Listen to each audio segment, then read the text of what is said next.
Welcome to Mentor Showcase Magazine, newly formed by Love in Motion Productions.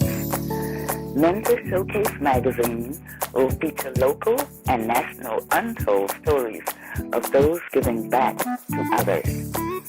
We invite you to view our other pages and see an array of services we are offering to the community. Come and join us. We're excited to have you be a part of our new beginning as we seek to build lives and help others to succeed in leaving a living. Hello, and welcome to Mentor Showcase Magazine, where we feature ordinary people doing extraordinary things. I'm your host, Jerry Gibson, and tonight we have Mr. Luther Collins with us. He's a playwright, freelance writer. He's also a motivational speaker. I could go on, but I'm going to let Mr. Collins tell you a little bit about himself. Thank you. My name is Luther Collins. I'm from Norfolk, Virginia, born and raised. I moved to Atlanta with my lovely family here, pursuing my dream of becoming a writer and going to the next level in writing. Well, let me ask you something, Mr. Luther. Now, why Atlanta? Well, Atlanta is almost like the new LA. So everything that's going on with the growth and everything that's going on in Atlanta, I wanted to be a part of that. And I knew with my gifts and talents, I would have an opportunity to be cultivated in Atlanta. Okay, so what have you done, since you've been here? Well, just recently, I just released my latest book. It's called Love Letters to My Spouse. Oh, okay. Outstanding. Now, let me ask you, what was the motivation behind your book? Well, me and my wife, we just celebrated 10 years of marriage, and she's an amazing woman, so I wanted to do something amazing for her. In celebration of our anniversary, that's where the book was birthed out of. My goodness, that's great. Did she like it? She loved it. So I guess you get breakfast in bed like every morning now. I do all right. Mr. Collins. Yes, sir. What other things are you involved in Atlanta? I know you say you wrote your book, you're a motivational speaker, and yes, also sir. a playwright. Yes, sir. Give us a little bit more in depth as to what it is that you do as far as your playwriting and I guess your motivational speaking.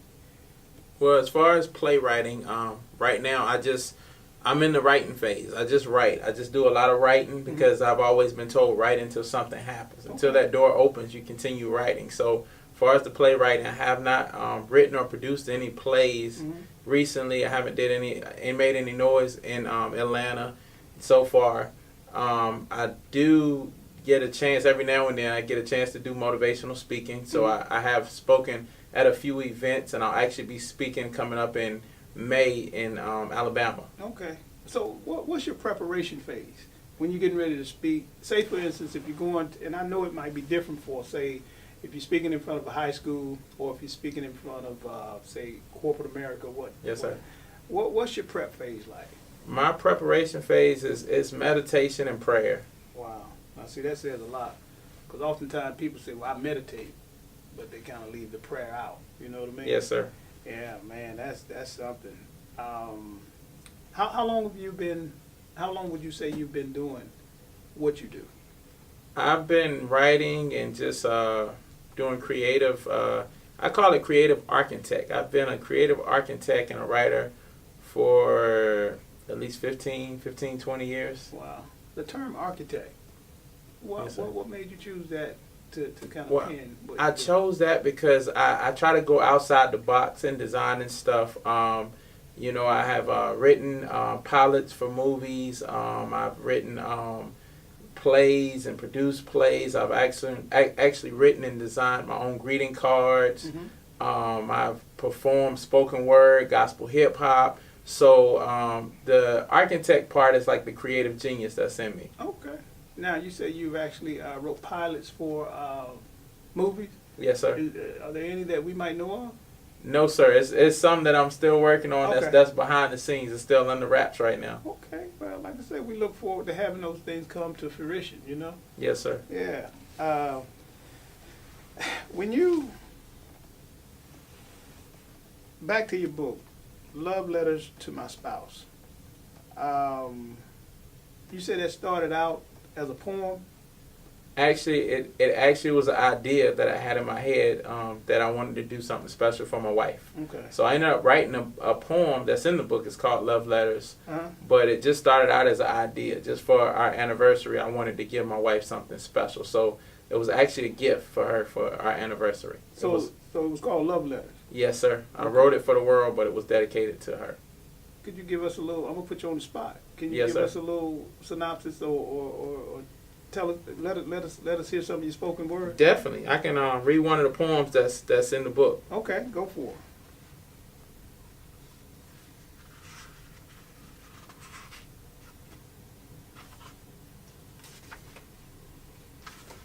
This poem is called Love at First Sight. Excuse me, gorgeous. Pardon the interruption. But may I have this dance? If I don't speak up now, I may never get another chance. Truth is, I was mesmerized by your beauty. From the other side of the room, the infatuation of your elegance swept me off my feet like a broom. Well, let's just say, if you were a roller coaster ride, I would ask to come inside, not for a ride, but to partake of your beauty in admiration from the outside. Please spare me a minute of your time, as a treasure of your rarity is so hard to find. Everything I see in you before me represents precious as I say what's on my mind. Will you be my Valentine for life? As one night just won't do, because romance doesn't exist without you. When I look into your eyes, I see how God saw creation initially. Everything was so perfectly in place, the exact opposite of sufficiently. Like flying high, experiencing the greatest high-rise that currently exists. Oh, how I get butterflies in my tummy well disguised, just imagining the first kiss. My imagination ran wild just by photographic imagery, which some call a smile. While I see beyond the natural, I have never seen one who represents love in style. I've searched both high and low, but never have I had my heart stole before. Sad part is, I don't want it back. It just makes me long for you all the more. I just want to know your name, borrow some time, and share a laugh. I promise I'll be gentle and kind. Please accept this love letter on my behalf. Can I call you sometime? Just don't say goodbye. Say I'll see you later, because my destiny just walked by. Wow. And that was to your wife? Yes, sir. My goodness. I like that. You mind if I steal that? You got it. It's yours. Listen, also, I also read that you, we're gonna change gears a little bit. Yes, sir. That you are a part of the, were you in the military? Yes, sir. How long were you in the military, if you don't mind? I was on active duty for 5 years in the U.S. Navy. Okay. What years did you serve? 98 to 2003. Okay. What was were you ever on ship? Yes, sir. I was on the USS Eisenhower and the USS Nimitz. Okay. Now they're out of where? One was out of Norfolk, Virginia, and the other was out of San Diego, California. Oh, okay. Yeah, I'm an ex-Marine myself, so that's why. Yes, sir. Yeah, we kind of go hand in hand. Yes, sir. Yeah. You are part of an organization called the Veteran Awareness Auxiliary Board. Yes, sir. Can you kind of give us an idea what that is and how it works? Yes, sir. Definitely. Pretty much what we do is we help other veterans. We help them, veterans in need, whatever it may be, whether it's clothes, it's shelter. We meet once a month, and that's pretty much our goal, is to be able to give back to other veterans. Yeah, the thing about it is the veterans, man, they are less. They are the population that have really been forgotten, Yes, sir. And a lot of times when you see the homeless people out there, a lot of times we don't even realize that those people are veterans. Some of them. Yes, sir. And so I appreciate what you do, because it helps, I mean, when I go to the VA and visit, I see some of those guys, and it's like it gives them some kind of hope. Mr. Collins. Yes, sir. In dealing with veterans, I know that Yes, can sir. be a hard issue sometimes, Definitely. because you get these guys, they're angry sometimes at how they've been treated, and rightly so. Yes, sir. Has there been a moment Yes, where you've actually had a veteran that came to you one way, Yes, sir. mad, just upset about everything, and then after you were able to help him, has there been a moment where you had a veteran just come back and say how much he appreciate you and what you've done? Yes, sir. I would say as far as that, I've only been with the Veterans Awareness Club a little over a month now. So I haven't really worked individually with anybody, but each and every day I try to make sure that I give my all. And when we do participate and do these different events to help the veterans, I make sure that I give 100%. And I try to extend myself always for everybody, because I truly believe that we're all blessed to be a blessing. Yeah, you know what? That's something. Like I said, I used to work over at Fort Mac at the front gate, and some of these guys are so angry. Yes, sir. And when they come through, it doesn't matter that you're there to assist them. Yes, Sometimes they just angry at anybody that they see. Yes, sir. You're part of the system, so I'm angry at you. Yes, sir. You know, I can remember a young fella coming through just totally upset that he wasn't getting his benefits, this, that, and the other, and all Yes, of a sir. sudden I became the problem. So he started cursing me out, and Yes, sir. and me being a veteran, first thing happened, we were kind of cursing each other, and then Yes, sir. it wasn't long after that we both shook hands and said, look, you know, I appreciate you, you know, in spite Yes, sir. of what I was going through at the time. So I mean, you know, I think the human aspect, if we can kind of keep that in focus, I think that goes a long way. Yes, sir. Definitely agree with that. Yeah. You are also part of the mentoring youth. Yes, sir. Give me a little synopsis of that and how that impact you and, Yes, sir. and the youth that you involved with.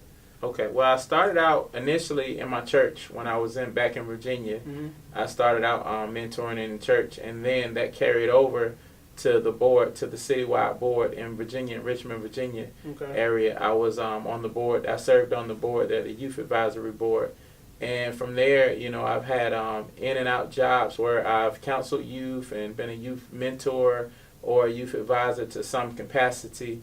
And since then, I've just kind of carried it with me, and I've held youth events where I've did different things for youth and sponsored youth. So it's just a thing that's always been a passion of me, is to be there for the youth, because I believe the youth are our future, and it's our job to serve them, because one day we'll be looking for them to serve us. Wow. Well, my thing has always been, how do you connect? Because most of the youth today, they appear like they are just somewhere totally they're on another Yes, sir. planet, for the lack Well, of a phrase. I truly believe you connect on their level. You have to go on their level. You have to find out what interests them. And once you find out what interests them, you have to take interest and involvement in what interests them. And once you connect on their level, then you're able to take them on your level, but you first have to start on their level. Well, what happens when you get that youth that's been through so much? Say you Yes, get sir. a youth that has lost a parent, Yes, sir. been through foster care, Yes, sir. been abused. Yes, sir. Is it that easy to get on their level? It's never that easy, but sometimes you have to find common ground, you know. And I always believe in prayer. So before anything you do, you have to pray over it. You have to get discernment and seek God for wisdom concerning the matter. And then once you do reach out to them, find out what are their interests, what are their likes, what are their dislikes, because through their interests, sometimes you're able to open up a door, open up a window to where you can get in and be able to relate to them, because a lot of times their interests are actually therapy for them. For instance, if they like to draw, that'll be therapy for them. Gotcha. If they write, that'll be therapy for them. So that's really how I connect with the youth, as far as be able to relate and get on their level. You know, you say that, and I remember being in elementary school, having some of the teachers, Yes, sir. and some of them connected with us better than others. Yes, sir. Some of them had such a maternal instinct that even the toughest kids would be submissive when Yes, that sir. particular teacher came around, because Definitely. they knew that that teacher cared. Yes, sir. Is caring a part of it? I mean, can you do this without passion, or do you have to have passion in order to do it? I believe you most definitely have to have passion. You have to care. You have to have a desire. You have to have a hunger for the future, for the children. Because if you don't care or you don't have a desire, then you're counterfeit, basically. And children won't receive counterfeits They'll too see well. through it, won't they? Yes, sir. Most definitely. Most people, I mean, children see it better than some of us Definitely. adults do. Man, I tell you, I applaud you for what you do, because, like I said, me personally, not saying I couldn't, Yes, sir. but that just wouldn't be my passion at this time. You know. Yes, sir. And like I said, I guess I would have to it's a case by case kind of situation. Yes, you know sir. What I mean, like I say and you know what always surprises me What's that? when you see a child that you expect to be one way, Yes, sir. and then you find out this child is totally respectful. Yes, sir. This child has been totally raised in a good household. Yes, sir. They are, on the honor roll. They can articulate what Definitely. they want. They have Definitely. direction, and it's like, wow, And so I'm always pleased that I've misjudged. Yes, sir. So like I said, I think what you do is very important. Thank you. So please keep up the work. You know what I mean? Yes, sir. Do you have a website so that if anybody wanted to kind of either contact you or find out more about what you're doing? Yes, sir. Right now, I'm currently you'll be able to reach me on Instagram at Luther T 0408, and I'm also on Facebook, Luther T Collins. Oh, okay. And so if someone wanted to order your book, would they be able to go online and do that? If they want to order my book, they can go on Amazon, Barnes & Nobles, Books A Million. They can go anywhere worldwide where books are sold by book retailers. How do you feel being an artist, a writer, producer? I mean, that's got to feel pretty doggone good.